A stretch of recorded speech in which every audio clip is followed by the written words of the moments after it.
Hello everyone, and welcome back to From Scratch Fridays. Today we're going to show you all how to make this. So with St. Patrick's Day right around the corner, guys, we thought we'd inspire you a little bit if you want to get festive with this recipe. This recipe comes from one of Kevin's good friends that he went to high school with that was gracious enough to share it with us, so we thought we would share it with you. So come along with us today while we show you how to make Irish Stout Stew. One of the main reasons that I really wanted to start From Scratch Friday for y'all was to inspire you to cook with real fresh ingredients. And one of the things I love about this recipe is that it is full of real fresh ingredients. Traditionally, Irish Stout Stew is made with lamb. Currently here on the homestead, we are raising our own lambs. However, they are not quite ready to go into our freezer yet. And yesterday we went everywhere attempting to find some lamb locally and were unable to do so. So we will be substituting beef today. The ingredients for this delicious Irish stew are 3 pounds of lamb roast or beef cubed, 2 medium onions diced, 1 pound of carrots chopped, 10 garlic cloves chopped or minced, 1 can of tomato paste, 1 can of diced tomatoes, 1 can of stout, 1 pound of Yukon Gold potatoes, 1 pound of parsnips, 2 quarts of beef stock, 3 bay leaves, 4 sprigs of thyme, and a half a bunch of parsley chopped for garnish. The first thing you will need is a large pot, and we're going to use our 6-quart Dutch oven. You'll get this over medium-high heat or get it warming up. While our pot is warming on the stovetop, we're going to go ahead and get to work on our carrots by peeling them and chopping them and getting them set aside and ready to be put into our pot. The next ingredient on the chopping block is the onion. So we're going to take our 2 onions and we're going to peel them and cut the ends off and go ahead and get them diced and ready to go into the pot as well. Now we're going to move on to one of my favorite ingredients, the garlic. I just love the flavor that garlic imparts to a dish.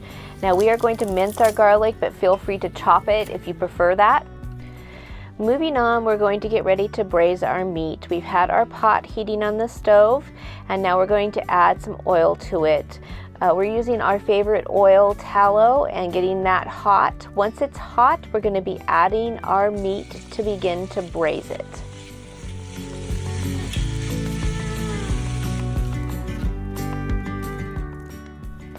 Our meat is now beautifully braised, and we're going to go ahead and add in our diced carrots and onions and get them cooking down a bit.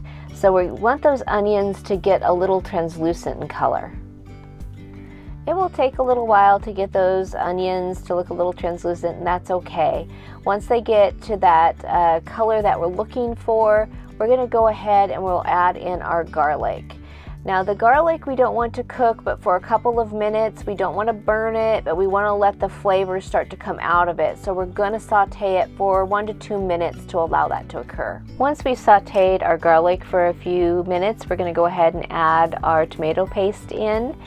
And once we get this added in, then we're going to be stirring it and incorporating it really well, and we'll begin a process that's called blooming. Blooming is very important because it brings out a really rich, dynamic flavor to the dish. And you'll know when it's ready when the paste begins to darken and become this deep brick red color. And now to the ingredient that makes this truly Irish and Jason Momoa approved. We're going to add our Guinness in and incorporate it very well. Now this is going to take some time. We're going to need to reduce the liquid of this Guinness down by about 1/3. During this process, you're really going to want to pay attention to that liquid level as it begins to reduce. What you're looking for is something that looks something similar to this. After reducing the Guinness down by 1/3, we're going to go ahead and add in our can of diced tomatoes as well as our 2 quarts of beef broth. And we're going to get that stirred and begin to simmer it. We're also going to take this time to add in our 3 bay leaves, to give it some more flavor, as well as our 4 sprigs of thyme. This is going to impart a really rich, phenomenal flavor to this dish. We're going to let all of our wonderful ingredients party together and simmer for about 2 hours now. As we near the end of our simmering time, probably that last 20 to 30 minutes, guys, we're going to go ahead and get ready to prepare our root vegetables to get them into the pot. I'm going to start with the parsnips. I'm going to get them peeled and chopped to the consistency that you prefer in your stew. And then we're going to move on, and I'm going to do the same thing with the Yukon Golds. I'm going to leave them unpeeled though, per my preference. And I like my potatoes a little more coarsely or largely chopped, so I'm going to do that with these. Once we've got all the root vegetables prepared, we'll go ahead and get them ready to be added into our pot.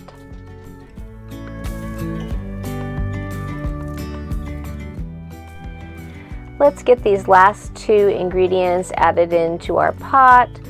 We'll go ahead and get them added, and then we'll give everything a stir. And this is going to continue to simmer until these last 2 ingredients, our parsnips and our potatoes, have softened.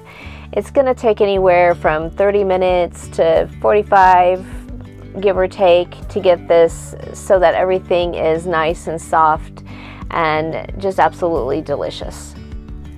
This recipe has been so much fun to make, guys. And doesn't it just look amazing?